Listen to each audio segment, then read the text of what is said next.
Can you hear me? I can, Sherry. How are you? I'm good. I'm in the car, so I don't know how good my connection. I'm using my hotspot. Okay, sounds had to take good. had to take my mom for her second eye surgery. Oh no, is it It's just cataract. It's easy. okay, so they just do it in the office. You don't have to go in the hospital. No, it's like the surgery center. I got you. Well, good. I hope she feels better. Yeah, this week last week they were kind of slow, so I didn't get to get in there, but they were quick today. So Oh, great. she might be. I might have to log off if they call me and tell me she's ready. Oh, no problem. Have you been able to connect with Barn to Door? I haven't tried yet. Okay. Um, I need to do that. Okay. Do I just need to? Did you send me an email on it, Yeah, I or? did. I sent you the contact information of our Oh, I haven't. contact. I guess I haven't seen that. I'll have to look. Yeah, let me know if you can't find it. I'll send it again. I'll have to. I'll have to look. It's getting crazy on the farm now to try to keep up with stuff. No, I'm sure. So, who else is here? Natalie, how are you, Natalie?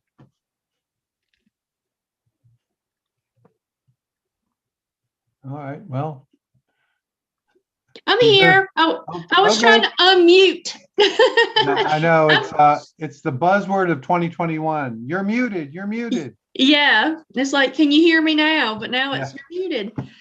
No, I'm exactly. doing good. I hope you are. Yeah, no complaints. No complaints. Doesn't do any good to complain anyway, so I don't bother. I think we're about like Sherry was talking about, just the season's opening up and lots to do on the farm. So Oh, it's, I'll bet. Well, I'm glad you were able to take the class before it got all crazy. oh, me too, because this has been so helpful to prep for this new season. So Oh, I've good. I've been able to implement some things, and even thinking how we can do stuff different for next year, to be a little more prepared. So, Oh, that's great. yeah. Well, what we're going to do is we're going to do some kind of survey.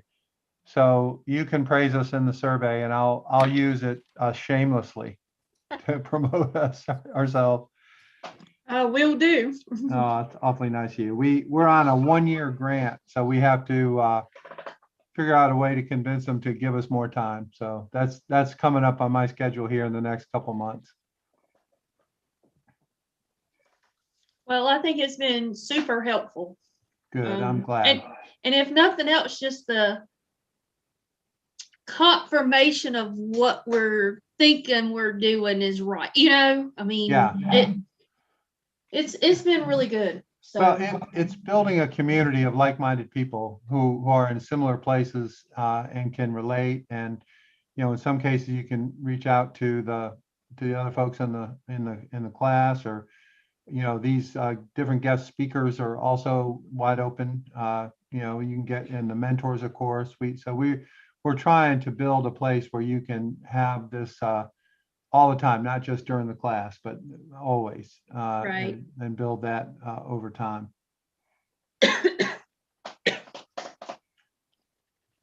So, all right. Hey, Tom, how are you today? Good, Dennis. How are you doing? I'm good. Good. Brady gave you high praise the other day. He told me that you were the forecast king. I've done a lot of it in my life, so I wasn't sure how I stood on things. Wanted to make sure I hadn't missed anything, and he was able to walk me through it and give me a few tips. So it worked out well. Fantastic. Well, I think projections are a challenge for a lot of small businesses, and we probably should have a class on it at some point. You have to kind of have a steady state with where you are in order for the forecasting to be relevant. Yeah. But it is an important thing, and I think it's great that you have that skill. So you might be professor in the next couple Hey, classes. I'd love to do that, and I'll tell you, you're right. It's as much as it's just really an educated guess, right? When you're starting out, Yeah. So, I kind of built up a template and then made it dynamic where I can just go in and change a few parameters and sort of evaluate a bunch of different business cases regarding pricing and, margin and all those kind of things. And so I've been able to experiment and then just start validating some of those. And I'm able to validate them. I lock them in, and then I know what my other levers are to pull. So, I don't know, it's just the way I've always operated, and it's served me well, I guess. Yeah. Well, it's one of the things about when you're the founder of a small business, every group of founders or founders singular have a set of skills, and to me the rarest skill is that financial sophistication to do things like forecasts and that kind of thing, market analysis. So that's something that I think a lot of companies need help with, and unfortunately they often need it before they have the money to pay for it. Right. So Yeah, that's right. That's right. it's kind of a chicken and egg type of thing. But Sure. I've been very fortunate over my life to have friends and associates that were just wizards at that stuff. So I became spoiled. I would my friend Bill, I say, Bill, I need this and that, and it would come back and it looked like I could launch a ship on NASA or something. Just Are you kidding me?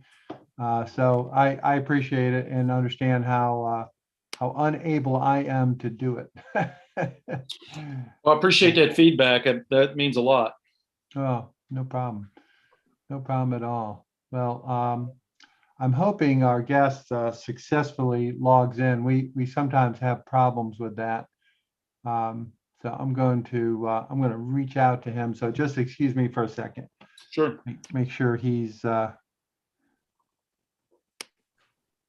Our links are famous for being wrong.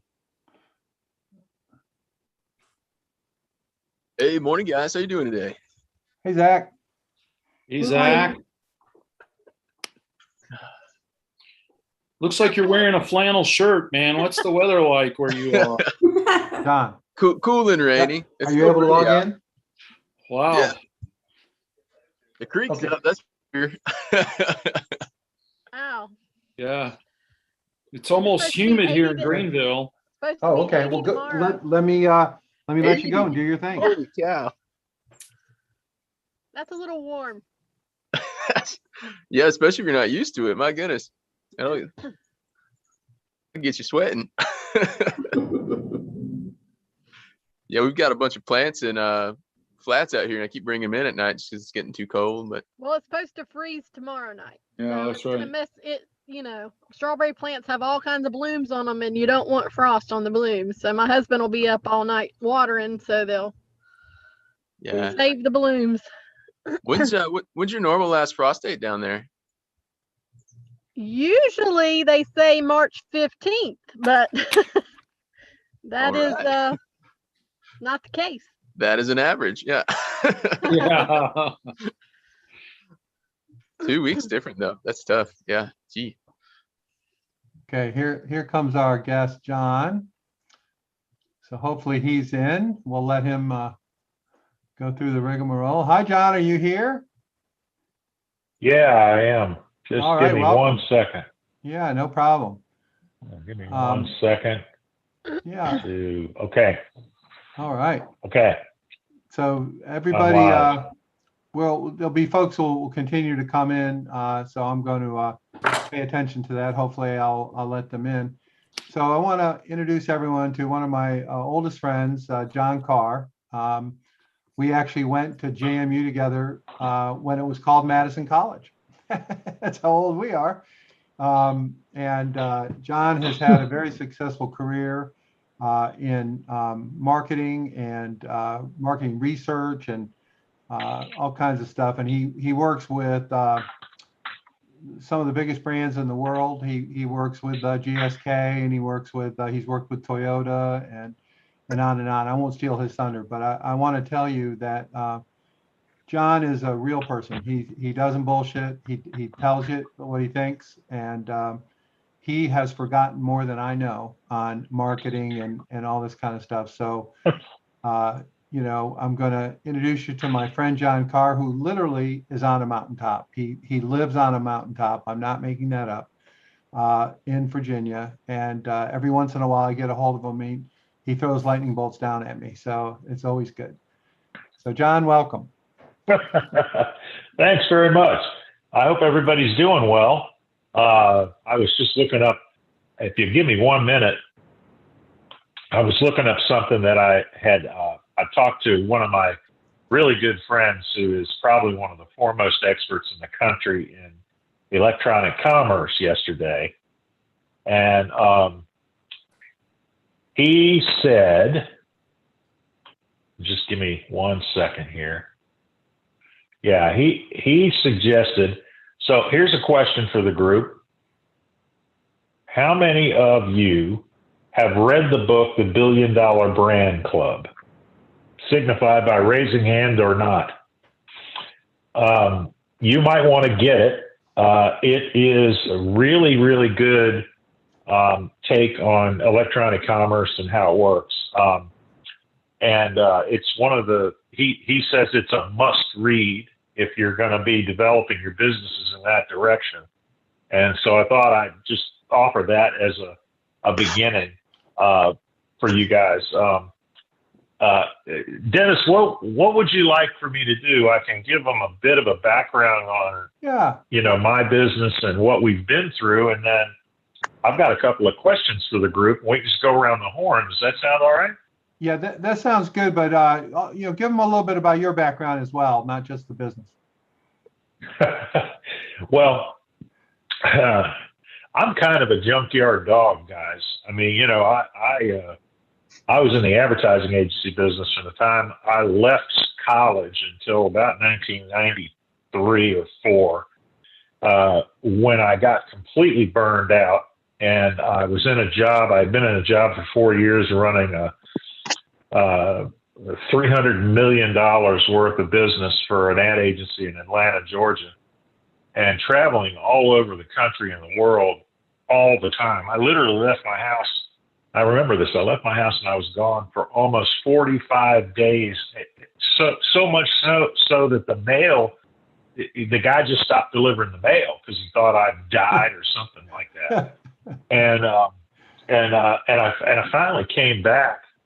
And I remember during that time, I actually kept hotel rooms in 3 cities in the country. I kept a hotel room in Los Angeles, I kept a hotel room in New York, and I kept a hotel room in Houston, Texas, of all places, because we were doing a bunch of what they call in the ad agency business production work in all 3 cities. And so I got out of that business, and what I saw during that time, which was like the early 90s, I saw a hole develop in the advertising and marketing division business, and the hole was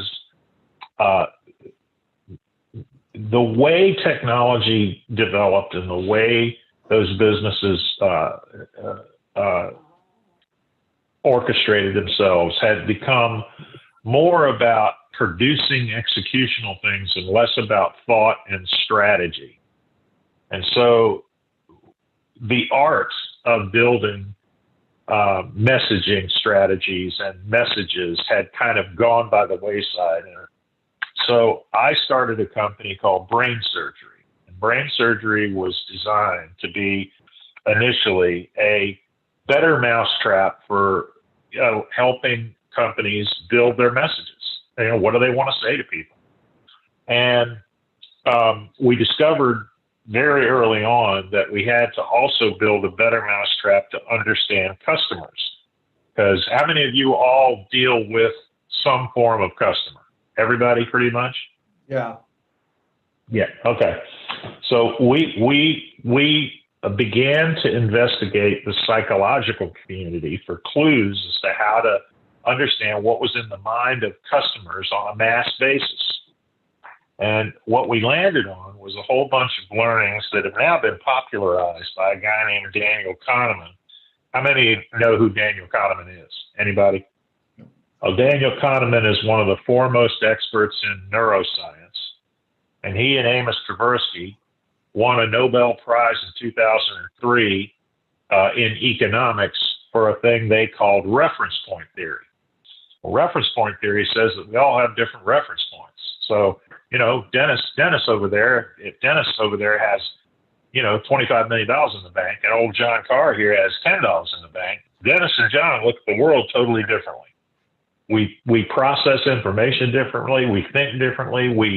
We handle situations differently. We approach problems differently. Everything we do, because our framing is different. So we took the concept of framing and built a way to essentially study people, but get them to tell us the real truth of who they are, and a real connection of their feelings and their reasoning. And so we have built this through absolute sheer failing forward. I will say that, and I'll talk about that in a minute. We've built Brainsurgery over many, many years. We started out in the late 90s. We were working in neuroscience before neuroscience was a science, and now we are we are the only company in the world that has merged marketing and neuroscientific concepts. And what we've done is we have had the courage to do, I think, a couple of things that define our success. And just so y'all know, frame of reference, right? I have Brainsurgery, and then we have a partner company that's attached to us called Delta Point. Delta Point does sales consulting. Our organizations put out a top line of about $11 to $12 million a year, and we run an EBITDA of about 50%. That's how that works. So, you know, and I'm sure you guys are all familiar with those terms. It hasn't always been that way. We have grown into that, and I will tell you that what has defined our success has been a willingness to embrace, understand, and dissect our failures. And that's a critical thing. We currently, just so everybody knows, we just looked at our numbers for this year.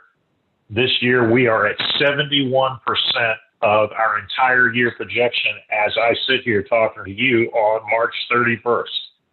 So that's Congratulations. means we're probably going to exceed the year across the board.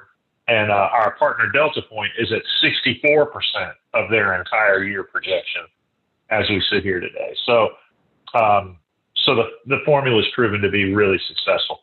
Where we work, guys, is in really big products. I mean, we don't work on a business that's less than $250 million. Most of the businesses we work on are between $500 million and $2 to $12 billion, depending on the category. And our niche is what we like to call life sciences, but don't make mistakes. It's pharmaceuticals. That's what that is. And what we do at Brainsurgery is we help a chief commercial officer understand their customer so they can get things done with them. And then we coach them all the way through how to position their products to be successful, how to build out their messaging with all of their ad agencies and partners that they use, and then all the way down to what a salesperson should say to a customer in the field all the time. That's what we do.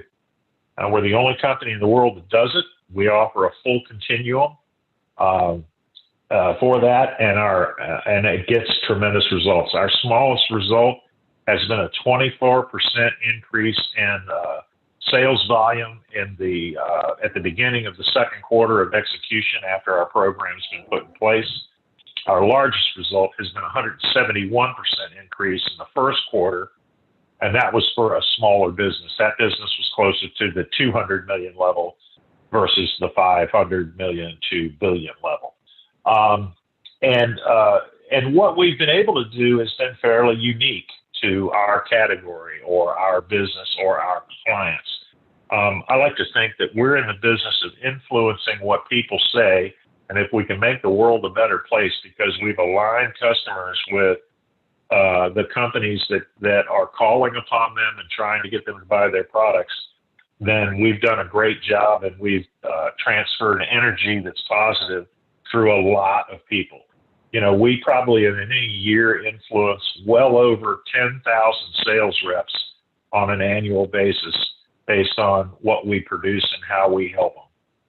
So that's a little background on brain surgery. I mean, and Dennis is right. I mean, we work with everybody in the pharmaceutical business, Amgen, Genentech, Pfizer, Novartis, GSK, Merck. And what we're doing today, what we're doing today is we're helping a lot of medium-sized and smaller pharma companies that have really big market capitalizations that have either not yet launched their product or have recently launched their product and screwed it up. And just so you know, 80% of pharma launches are bad. So my market is great. I get to go call out 80% of the people that screw it up and help them fix it, which is what we're in business to do. So that's a little background on me. I mean, I came out of James Madison University. Honestly, I was a public administration major with a minor in economics. So, if you said at that time, hey, do you know you're going to be a guy who starts this business and does all this stuff, I would have told you you're out of your mind. I just want to basically get a job and work. So that's kind of a little background on me. I think there's been three things that have fueled at least what we do. One is the courage to reinvent. All of you will cross this line. All of you will have to reinvent. It just happens, If you've ever read any of Stephen King's The Dark Tower series, I always like the phrase in The Dark Tower where the gunslinger faces a bad situation, and then he says, and then the world moved on. Well, the world moves on a lot, guys, and it's moving on faster now than it ever has. And so it's really important that you be courageous about reinventing, not just for the sake of reinvention, but because factors come into play, and if you really are present to your situation, you can see them. And when you see them, that yields possibilities. So that's sort of one big thing that we've been courageous. We reinvented 3 years ago. The direction that we're in that I just told you about, that's producing $12 million of revenue on an annual basis, it did not exist 3 years ago. Now it does. And it's becoming quite popular. The other thing I think is the courage to look at failures in a positive light. I said earlier we were defined as much by our failures as our successes, and frankly, I think it's more that way. When my people make a mistake or when they do fail, I don't really talk to them about the failure. I talk to them about what they learned from the failure and how they're going to change the next thing. So that's a big deal. Failures and problems are often the biggest key to the future success, particularly immediate future. The third thing I think is, we have never been afraid to look at how to create a new ocean. When we built the idea of creating a way to bring the art back to messaging, that was a blue ocean at the time. How many have read Blue Ocean Strategy? Any of you guys read that book? You might want to get it. It's really good. Came out about 10 years ago. Still very relevant today. But you can't be afraid to create a new ocean. And then I think the other thing that we did was we recognized some things that exist in the world. 90% of people don't listen to what you're saying. Let me repeat that. 90% of people don't listen to what you're saying. Why don't they listen? Well, number one, most of them are thinking about what they're going to say back to you, or what question they're going to ask to look intelligent in front of you, or what question they want to ask to disarm you, or any number of a million things. This is true in sales. 90% of sales calls result in no retention. It's the biggest problem we encounter in pharmaceuticals. I can tell you the last 26 products I've worked on and that we've worked on in brain surgery, listening is the biggest thing that's the biggest case they have to crack. And the reason they have to crack it is because if somebody doesn't listen to you, you can't get retention. And if you don't get retention, you don't sell anything, let alone anybody buying anything.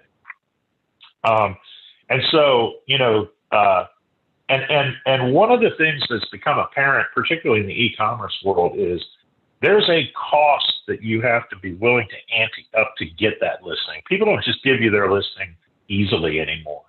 It used to be that the processes of a sale were awareness, knowledge, familiarity, trial and usage, trust, and advocacy. Well, not anymore.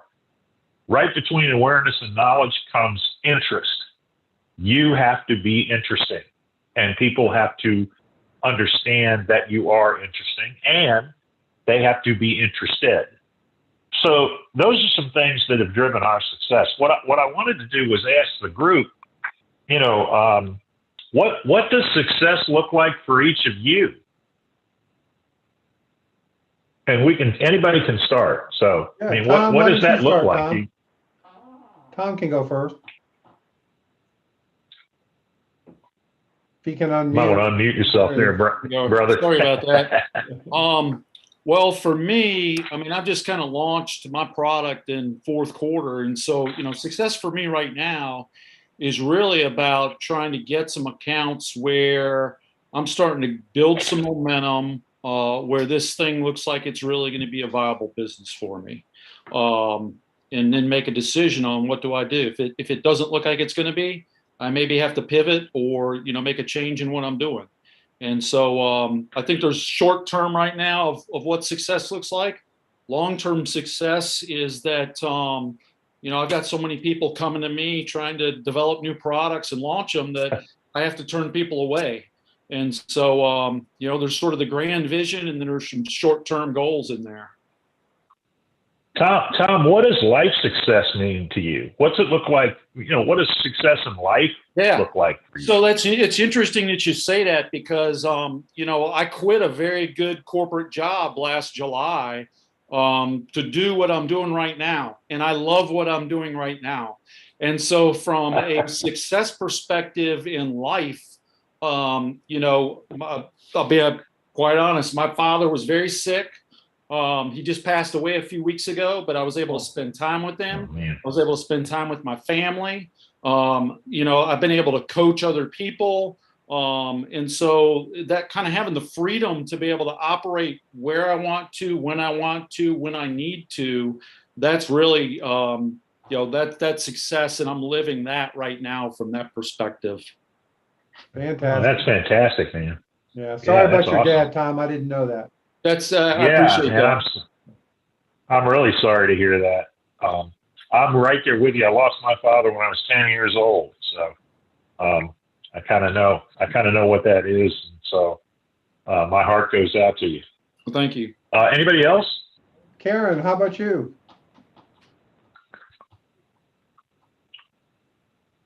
You're muted, Karen. You're muted.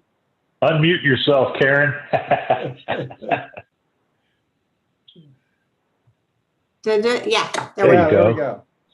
Well, we have a pecan farm or pecan farm. And so, we have all kinds of goals, and sometimes Mother Nature will have other ideas too. So we never know what's coming in, sometimes, and you have to change and be flexible. But we're hoping with this class, it's been great to have goals to expand. We have a good customer base, we think, but it could be more. And so we're learning tools in this class, I think, to help us with that goal. And Karen, you're also interested in the next generation working also. Your son is part of your business as well, right? Yes, we have the orchard, and then we have a tree nursery that is locally hand grafting, you know, pecan trees. So that's how big is your pecan orchard, Karen? It's probably close to we may have 600 or 700 trees, and we add to it. You know, it's not a big Georgia, you know, farm, but I think in North Carolina is growing, and we'll have that as an alternative crop. It just takes longer to harvest, so a lot of farmers will have other crops too. Irrespective of the universe and Mother Nature jumping on your coattails every now and then, what do you give me some idea of what success means to you in your business, and then what it means to you in your life? Well, I think the success would be the satisfaction of growing a crop and it be a solid, good one. And you've done everything possible to, you know, to grow, to get a good harvest and get it to people who want it. And we've got a lot of good customers that like a good quality nut. And they will ask you questions. So I think if we can keep it up to a premium level, what we produce and supply is kind of makes us feel good. Yeah. Yeah. Or successful. Well, you know. Yeah. Yeah. That's really interesting. I mean, you know, at the end of the day, it's we all harvest. It's just we just do it differently, in my opinion. You know. So, anybody else want to weigh in on this? Joe might have some thoughts. Yeah, go ahead. I always Joe. call on Joe. Sorry, Joe. Unmute yourself, Joe. You're muted, Joe. There you go. There you go, brother. It's, Joe from Booze Dogs, and we sell booze infused foods nationwide through dropship. And so success this year means being sustainable without an investor. So that includes the ad spend as well. So by year end, to not have to go back to the well. And then as far as life, you know, I am both equally a dreamer and a project manager by trade. And so I can dream and I can do the tactical stuff to get the ball to the end zone. So fulfilling what's in my head will be a lot of fun to fulfill that idea related to this business. But similar to what Tom said, is having the independence to invest myself into other things outside of work more often, whether that be, you know, family or, you know, giving or just other things that speak to, you know, like work-life balance. So. Oh, that's great, man. Anybody else? I just want to make one comment about Joe. So you know, John, Joe is really active and willing to reinvent himself and to look at different ways of doing things. He's going to be having a basically live stream internet show coming up in May, selling his oh wow, cool, booze-filled hot dogs and hamburgers and steaks with a regular show that should be really fun. Well, I got a million questions for you, Joe, but I don't want to take up the time of the group to ask you. But you know, principally, I'm very interested in just what kind of booze you infuse. But that's like a long story, probably. We'll connect you two guys. Don't worry. All right, who's next on here? Anybody else? I would say, can you hear me? Yeah. Yeah. It's Sherry. Oh, hey, Sherry. Can't see me today. No, you're right. I would say ours is a farm. So my biggest thing in the last few years, we haven't had to take a loan out at the beginning of the year. I guess that is high props. That's what I look to not do, is take a loan out from the bank to hopefully that we get to pay it back. I didn't naturally come from the farming. I married into it.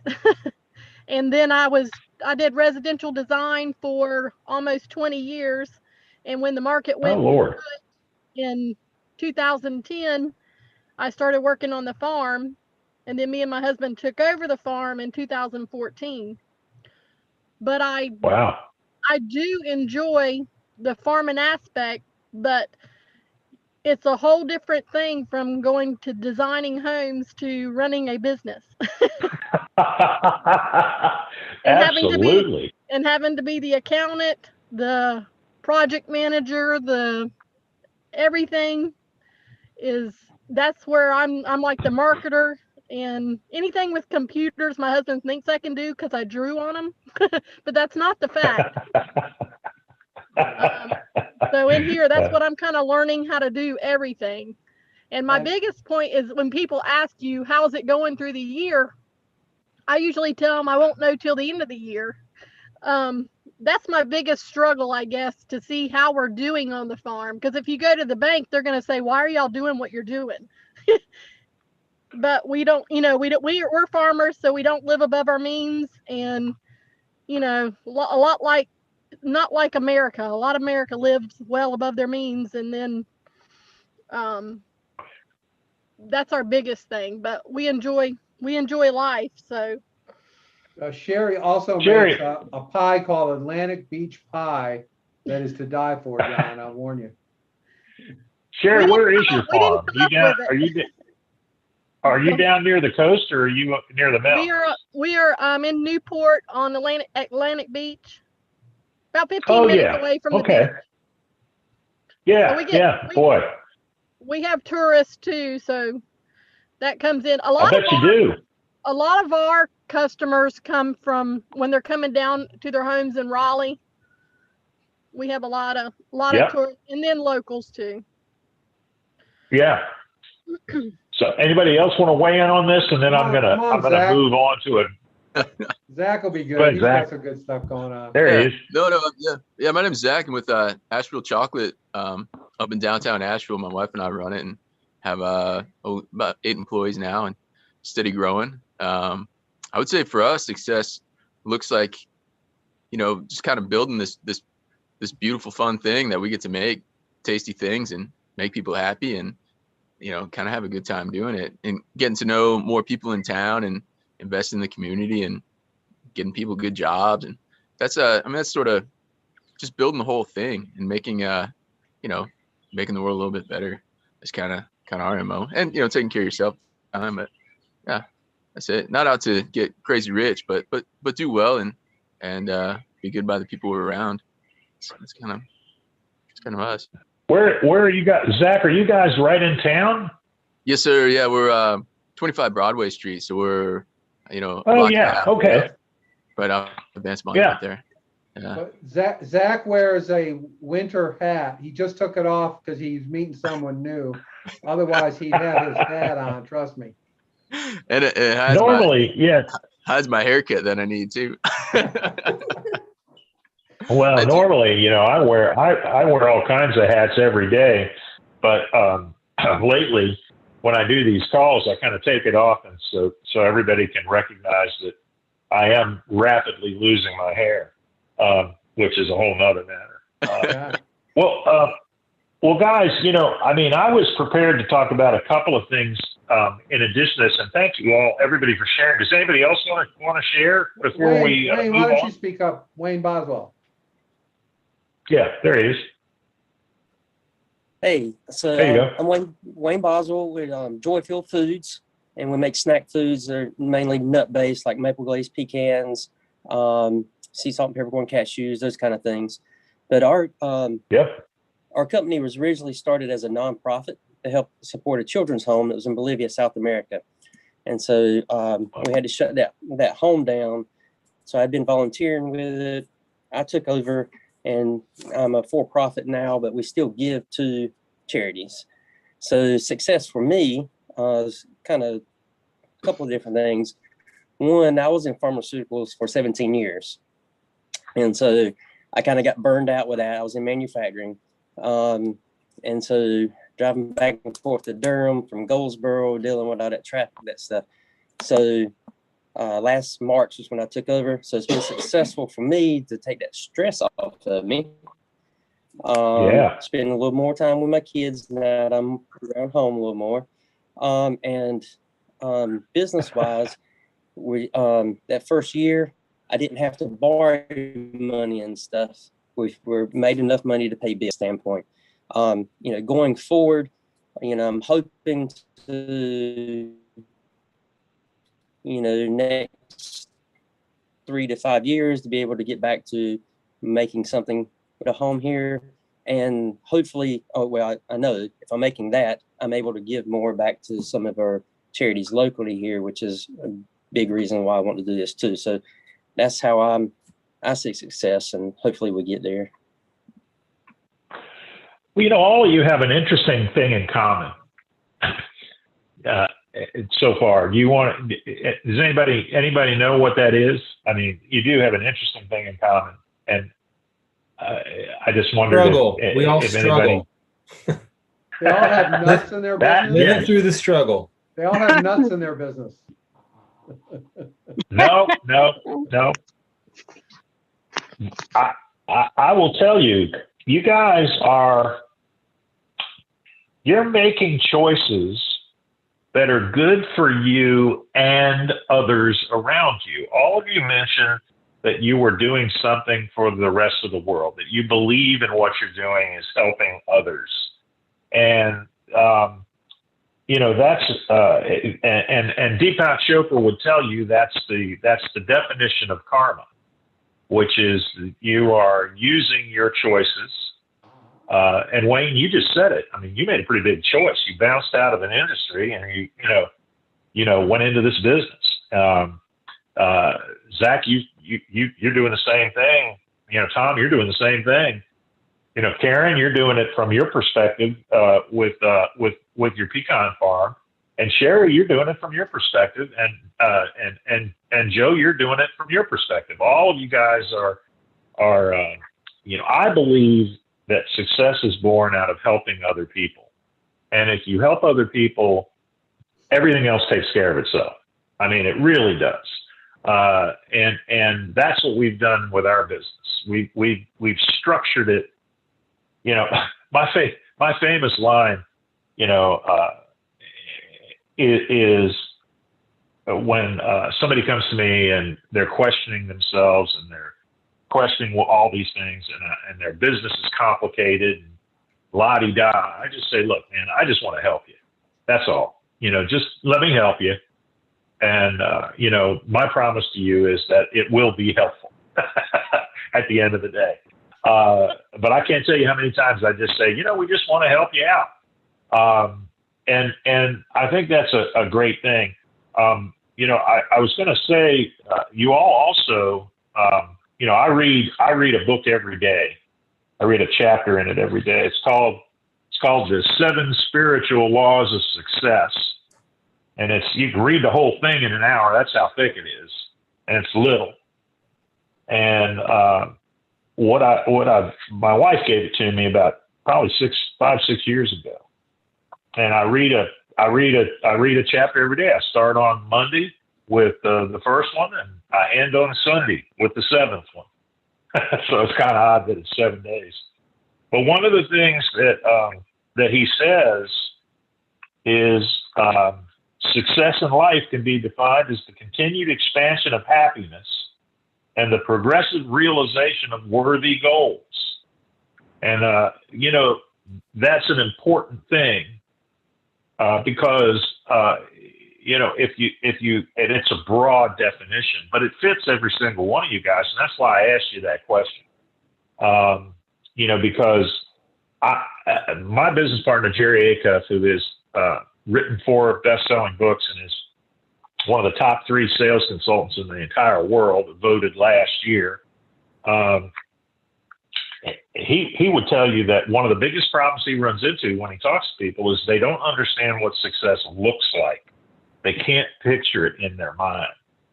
And so a lot of the consulting work we do, particularly with salespeople, is we try to help them understand what success looks like. Here's what it looks like, guys. Now that you know what it looks like, let's go about achieving it in a manner that is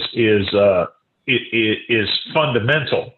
And so that's what we do, and so I think a couple of things that feed into that. I mentioned the blue ocean thing because all of you are dealing with having to, the definition of marketing by Theodore Levitt, which was coined in 1981 in his book, The Marketing Imagination, is creating and keeping customers.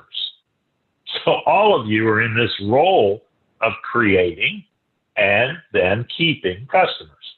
And so I think the hardest thing in the world is to get, when you're trying to create customers, is to get them to listen to what you have to say and being able to say it in a manner that they understand it, that's aligned with their the way they view themselves and their belief system. I think if you could crack that code, you can win huge. This is particularly true in e-commerce. E-commerce is one of those things you have to take your time with and be very careful with. I'm sure Dennis has talked to you about the different marketplaces, Walmart, Amazon, all those. Well, here's what my friend Tom Kniff, who is probably, like I said, one of the foremost experts in e-commerce in the country, said to me. He said, it's a really careful call before you go into the Amazon marketplace because they have all kinds of ways to throw you out and not a whole lot of ways to keep you in. And he said, you have to recognize that. You have to be able to produce the volumetrics that they're going to want. You have to be able to produce the nature of on demand that they're going to want. And so there's a lot to it. So you guys have probably learned this. Distribution costs money, but it's critical to success, and it always has been. And so, underneath the blue ocean idea is where can we create oceans that work great for us? And then within that, how do we get people to listen and think differently about what we have to say and what we have to sell? And within that, how do we create potentialities that we can predict? One of the biggest problems in brain surgery was predicting our selling curve. We could never predict what, I'm sure you guys all go through this. I mean, I sat down for years and we tried to say, all right, how much are we going to do this year? Well, we finally met a guy named Larry Williams, and he taught us about three things. He said, look, the world out there is full of suspects. Suspects are people that could buy from you, but don't necessarily have the proclivity to do it.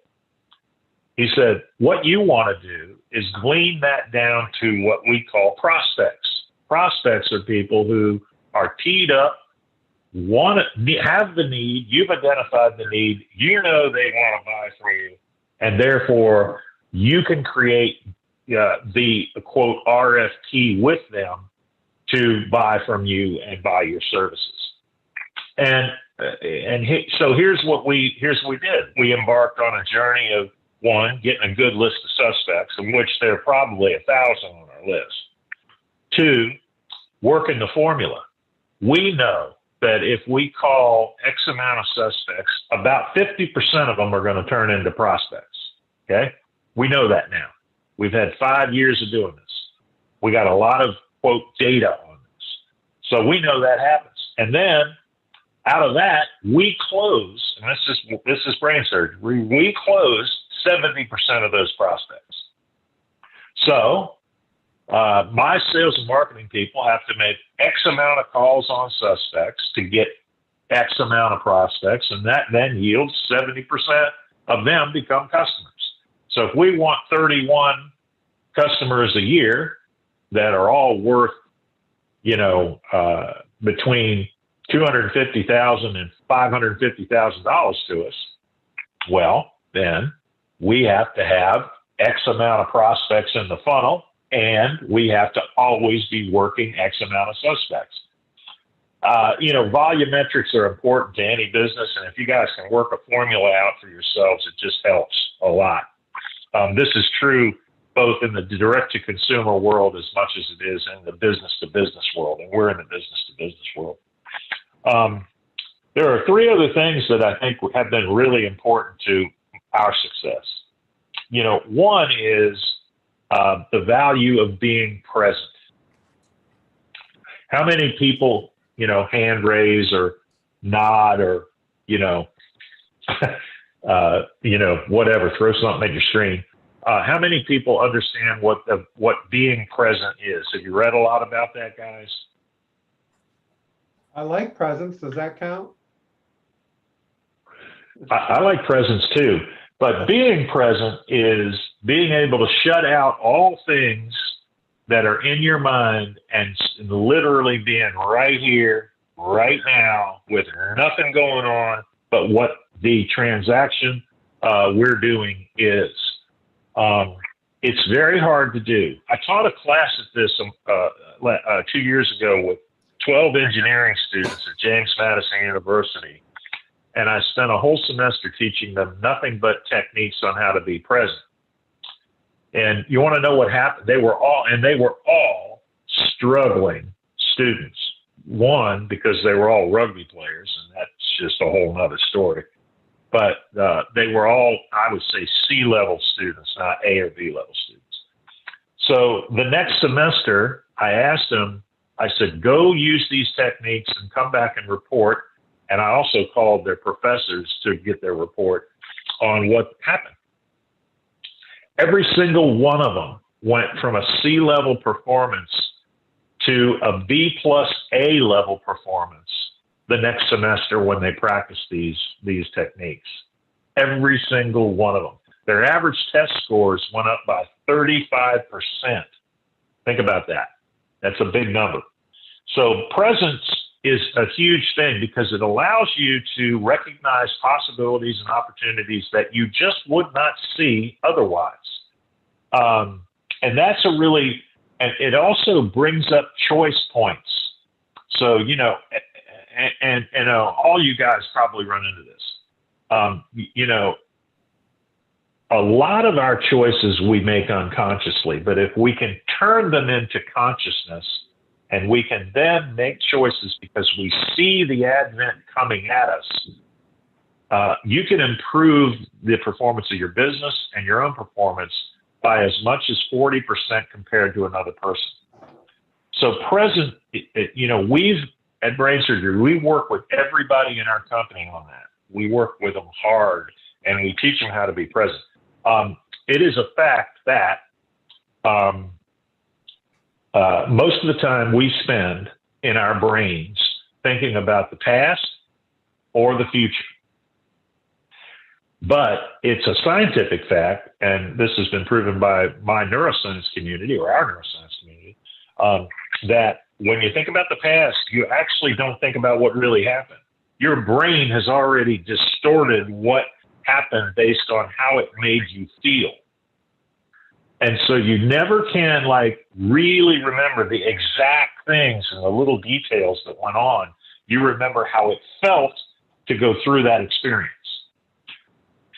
Future is completely born in the imagination. You know, now we all have to plan for the future. We all have to look at our businesses that way, but it is completely born in the imagination. And when you break it down, 90% of the obstacles that we run into as people are imaginary because they're either thinking about the past or thinking about the future and not sitting right here. And so that's a big value that we've tried to master. And the final value is that we've mastered, and there's a whole bunch to this stuff, but the other value that we've mastered is the art of appreciation. I've never found something that's more accepted and wanted and needed than just simply appreciating the people around me. You know, I'll refer to my partner Jerry Acuff. He said he mentors about 4 or 5 college coaches in the NCAA, and one of them he was on the phone with one of them, and the guy was complaining about his players. You know, they don't do this and they don't do that, and they can't do this. And Jerry said, well, you're never going to be successful. And the guy said, wait a minute, why? He goes, because you don't like your players. He goes, you got to love your players. If you love your players and you show them you love them, they will go to the ends of the earth for you. But unless you're willing to put that out there, nothing's going to happen. If anything, you're going to go in the other direction. And so there's a lot of truth to that. You know, I try to talk to each of the people in brain surgery almost every day. You know, we produce a big upside, but we don't have that many people because we have process engineered our business, which means I can run a business that normally takes 80 people with 12. So I try to call them every day and just tell them how much I appreciate them. You know, when they do work, I try to look at the things that I appreciate from what they've done first, and then look at the things that we need to improve upon. And then I involve them in improving it, not improving it for them. So those are some things that we've used at brain surgery that have really, really made our business amp up in just the past 5 years in a big way. And the last thing I'll impart, and we got about 10 minutes left, is the notion of doing what you say you're going to do. You would be amazed at how that never happens. Now, Wayne, you were in corporate America, and Tom, you were in corporate America. How many times did you find that the organization compromised your ability to do what you said you were going to do? About every day. Yeah, I mean, that was one of the reasons I left, is because it was almost impossible to get your job done because the organization was getting in your way. Oh yeah, definitely. Yeah. See, that's in my business. That's like one of the top 2 core values. Always do what you say you're going to do. And of course, I'm at the top of the organization, so I got to follow through with that better than anybody else. But we think that's a big deal. And you know, if you do that in your businesses, you will find that you will stand outside and apart from others. I have found that to be true. And you know, I got to tell you guys, it amazes me that it's still true. I mean, I've been thinking that way for 20 years, and it amazes me that I'm still standing relatively alone in a sea of people that don't do that. You know, Sherry, you were in the home design business. You know, talk about a business that's riddled with people that can't do what they say they're going to do. That's one of them, don't you think? Or can't make a decision. Absolutely. So I wanted to open the floor and take questions, comments, anything. I'm hopeful that some of these things will help you as you go forward. I know that Dennis is trying to run a great program there, and he's trying to, I think, help the world by helping all of you. And so I applaud you for being in the program, and I'm hopeful that you got some value from this today. But I wanted to open the floor for questions or comments or anything I could help. I'd like to just make a point before everyone jumps in. What you've heard John say, you've known all your life, right? I mean, has he said anything that you've never heard before, or you think is some kind of magic bullet? You know, do what you say you're going to do, be appreciative, be who you are, be authentic. I don't even remember all this stuff. That's the goals in life, right? Yeah. So what I love about John, and I'm going to shut up, I promise, but what I love about John is he sits up there and talks, you know, from Olympus and says all these things that are really big. And you look at yourself and go, shit, I knew that. So anyway, that's my only observation for today. Go ahead, open up the door for everybody. I had a question there, John. Touching on what you said earlier, I guess I never really thought about it so explicitly. You said, you know, in terms of listening, hey, you know, most people are in their own head thinking about what they're going to ask next or to look smart or whatever. And I mean, I do that all the time. And I'm just wondering if you had any resources to point to, books or otherwise, or just things to say on that to be able to be a more effective listener. I think magic mushrooms Well- might work, huh, John? What do you think? I think you got to get Joe to give you some of that damn infused food. But what I think about it, Zach, is this. 80% of the game is just showing up. The rest, you're plus in the equation. So just the fact that you now can think about that concept, the fact that you can maybe develop just a little technique for yourself. When you find yourself getting too far inside your own head and you're in a conversation with somebody, and then you can say, no, wait a minute, come on, wake up, be present. Whatever you say to yourself that gets you out of that is 70% of the game. It's just that we as people don't do that to ourselves. We don't develop that habitual behavior. And habit is built around three things. It's built around the cue, what happens to us. It's built around the routine. What do we click into every time that we do all the time, over and over and over again, without thinking about it? And then what's our reward? Well, it's comfortable, or, well, I make more money, or, well, my wife is happier that way, or, well, my kids are happier that way, or whatever. So if you think about it, if you listen to everybody, I guarantee you, if you have unobstructed present listening, you will see and find things that you never saw before. And those things will lead you toward decisions that you never would have made before. And those decisions lead you toward really fantastic either life or monetary or personal outcomes and gains. And you have an endless possibility, all of us do, of new rewards that we don't think about now because we're not trained and taught to have these things. I'll read you a passage. The other book you guys should try to read is this thing called Emotional Intelligence 2.0. It teaches you how to be emotionally intelligent. One of the grounding forces of emotional intelligence, everybody, is self-awareness. How aware are you of the stuff you do?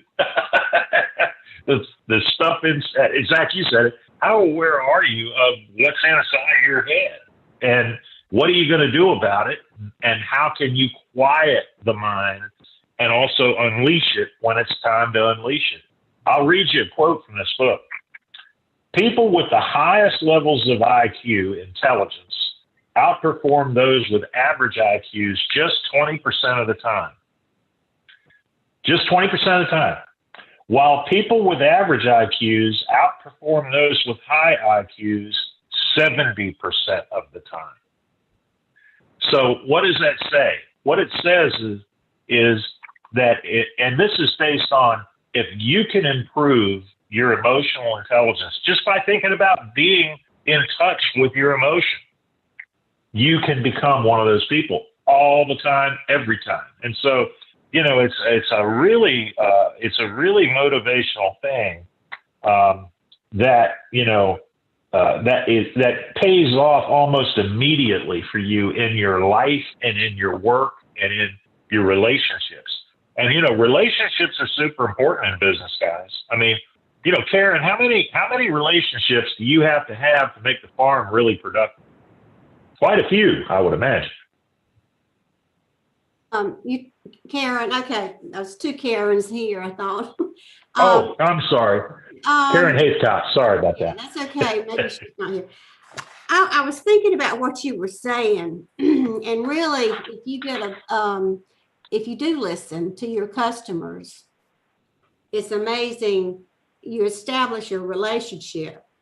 Well, I do with my customers, and they call, they send me cards. I mean, you've got to have that connection with them and feel good. And hey, I've got something really good here that's going to make, somebody with diabetes, I've got the nuts. I suggest the pecans as being a good carb. So we're getting conversations. I get to know them, but I don't know whether you can always do that with every customer, but I do have good relationships by just listening. Yeah. I don't know and everybody you touch. Well, everybody that you touch, you guys all touch a lot of people. That's my point. You touch a lot of people. So, Zach, I think that every day is an opportunity to just tell yourself, hey, quiet down there, mind. Tony Robbins, who all of you probably know, he has made an entire life and business out of small little, what he calls personal technologies. Quieting your mind is nothing more than a personal technology. It's just being aware of that you do that and being aware that you can choose not to. That right there makes a big difference. So I hope I answered your question. I would say that go ahead, same as Karen is in our farm. People come, they know you, and we have so many customers that some of them, they all know my name, but then when they come up, I'm like, oh gosh, I don't know their name, but I know them by their face or whatever. And even when I was in the design business, I try to make every customer feel like they're the most important customer. You know what I mean? Mm-hmm. Yeah. Yeah. Any other questions? Let me just, I want to add one thing here. I don't want you all to feel like this is really, really easy, because it's not. This is something that John has worked on for a long time. So I just want to make it clear, this is not just pushing a button and all of a sudden, there are lots of issues of why people aren't present. Well, some of it are emotional, some of it is your past. So you just have to be aware that this is aspirational. This is something you want to do, and your way of figuring it out may bear no resemblance to mine or John's or anyone else's. But what I have found, and even my relationship with John, and we've known each other since we're 11 or 12 years old, believe it or not. John, when he says something, he means to say it. And I'm kind of an Irish bullshitter sometimes, and I'll say something just for the fun of it. I won't even remember I said it. And John never forgets that.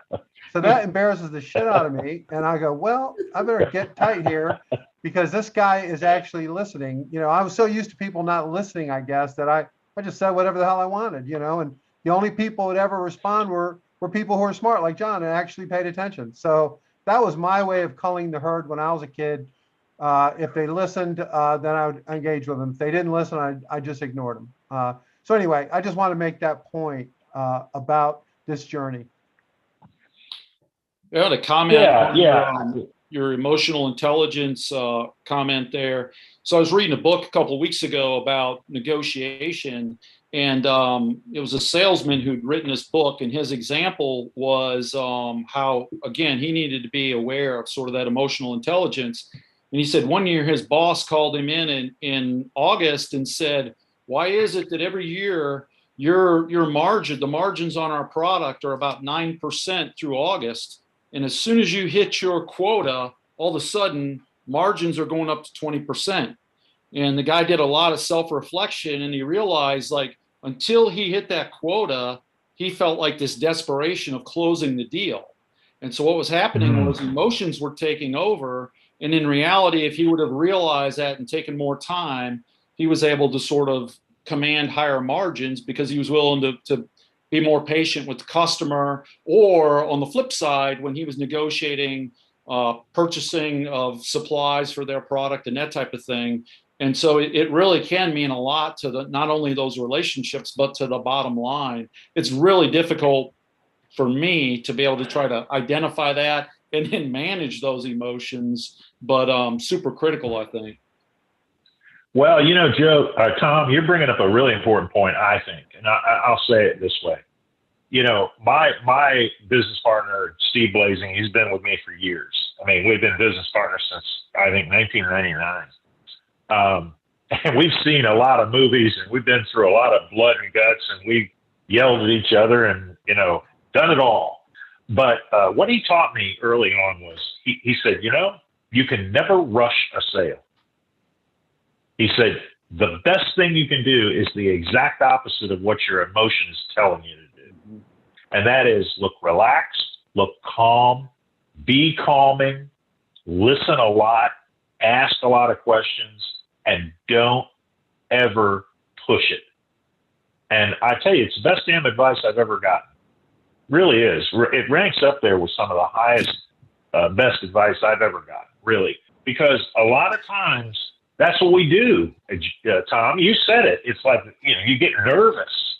And what we know, what we train salespeople to do when we're training salespeople is we train them to eliminate pressure from their mind and be calm and be caring and be inquisitive and really show their customers that they're listening to them, not talking at them. And I tell you what, when we teach that, those sales reps, even if they're top performers, and you know how sales works, 20% of the salespeople are super good. You don't have to teach them much; they get it done. 60% are okay, and 20% need to be made available to the industry.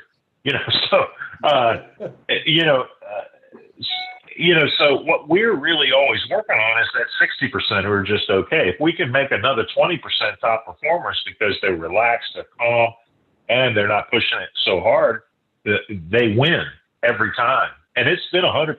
So I think your story is very relevant here. So, well, guys, I'm going to pull this to a close. John, thank you so much for your. Yep. Thanks, everybody. It's really been terrific, and you're welcome back anytime you'd like to visit. And I'll put John's contact information in Slack for those of you who want to email him any questions. And yeah. So, all right. Thanks, everybody. Yep. Thank you. Thank you all. Thank you. I hope this was helpful. Yeah. Cheers, guys. Tomorrow. Okay. Bye, everybody. Bye-bye. Bye. Bye.